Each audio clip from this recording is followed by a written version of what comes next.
Généralement, les films, ils commencent par ça. Mais ça, pour être honnête, moi, dans la vie réelle, je ne peux pas dire que j'en ai vu énormément des cas comme ça.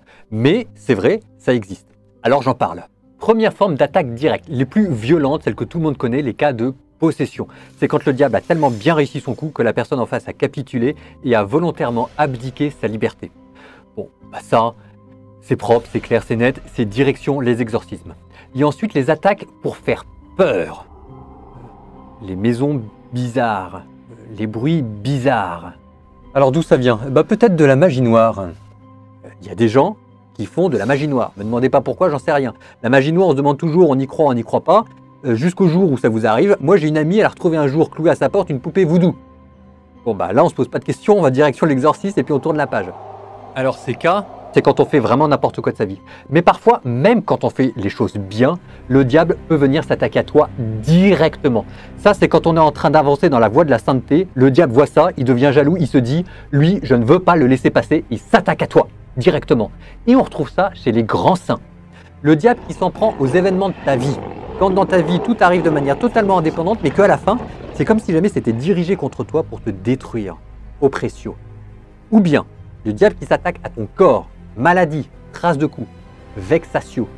Ah oui, et puis il y a celui-là aussi. Alors celui-là, tu veux faire gaffe. Parce que même si jamais tu n'es pas encore un grand saint, ça viendra un jour, mais ça peut t'arriver dès maintenant. C'est quand ton imagination n'est plus sous contrôle. C'est une même pensée de haine, généralement contre des personnes, qui te revient plusieurs fois par jour, plusieurs centaines de fois par jour, de manière totalement disproportionnée et anormalement violente. Obsessio. Alors ça, ce sont les attaques directes du démon. Mais il y a une chose qu'il faut savoir, c'est que le démon est particulièrement paresseux. Ça ne veut pas dire qu'il ne fait rien, ça veut dire qu'il préfère faire le boulot par les autres. Et ça nous amène cette fois-ci aux attaques indirectes. Et c'est quand le diable va se planquer, il va rester bien tapis au fond du décor, il va laisser les autres faire le boulot à sa place, mais c'est quand même lui qui est derrière. Moi, j'appelle ça les lieux hantés par le diable. Et tu vas voir, et ben en fait, ça va nous ramener beaucoup plus proche de toi que ce que tu aimerais savoir. Je te l'ai dit, je te l'ai dit pas. Bon, un homme averti en vaut deux, je te l'ai dit. Premier lieu hanté, ce que Saint Jean appelle le monde.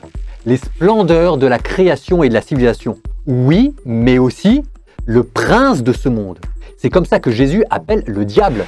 Et ça vous donne le monde et ses richesses, le monde et ses tentations, le monde et ses scandales.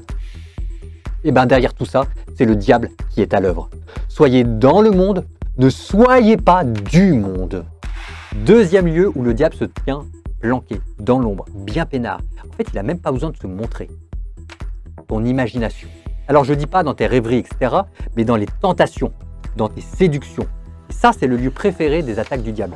On est tellement habitués, nous, qu'on finit par l'oublier. Mais en ce moment, avec le temps qu'on passe devant les écrans, ben, je peux vous dire que ça y va. Hein. C'est le jeu des fantasmes et des illusions. Quand on se fait des films dans sa tête et qu'on ne fait pas gaffe aux pensées qu'on entretient. Par exemple, tu viens de t'engueuler au dernier repas avec tes parents et tu vas passer l'après-midi à ressasser ça dans ta tête. Ben ça, c'est un lieu hanté. Troisième lieu hanté, la chair. Pas besoin d'aller dans une maison hantée pour se faire peur. C'est ici que ça se passe. La chair, c'est dans ton corps tout ce qui te pousse à faire n'importe quoi. Ce qu'on appelle les désirs désordonnés de la chair. Ça vous vient de Saint Paul. La concupiscence. Alors, j'ai pas dit que le diable était dans ta chair, j'ai dit qu'il était planqué. Parce que ce désordre de la chair, c'est en fait un vieux truc qui te vient de ce qu'on appelle le péché originel. Mais derrière le péché originel, il y a qui?